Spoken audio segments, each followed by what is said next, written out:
Cost evaluation for your interior design in a medical space can be challenging.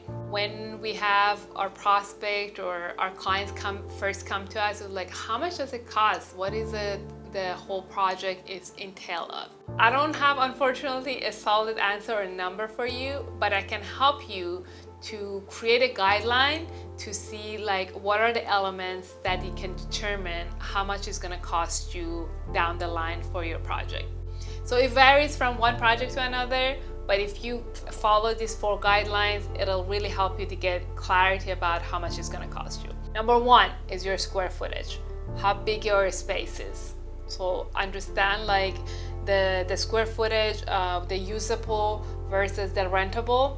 You can get those information from your broker. So number 1 is your square footage. Number 2 is your timeline, how fast you want to get into your space.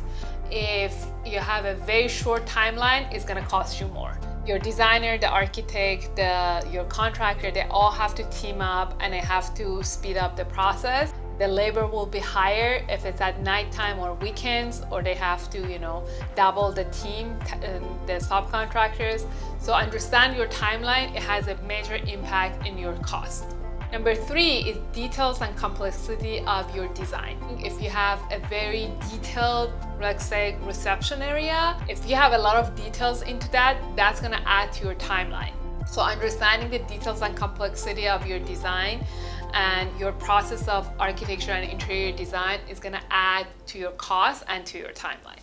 Scope of work is the 4th element, which it kind of like wrap up the 1, 2, 3 elements that I talked about, but it gives you more clarity as far as how to determine your cost. Is it TI, which is tenant improvement scope of work? What that means, when you're leasing the space or you're buying your space, do I want to just demo the entire walls because I want to create my own space planning or the way I want it? Or no, I can use some of the walls or some of the spaces that already existent. So when you're asking questions about these 4 guidelines, it'll really help you to get clarity and getting crystal clear of how much you want to spend, how much time you have, and how you want to go about your project.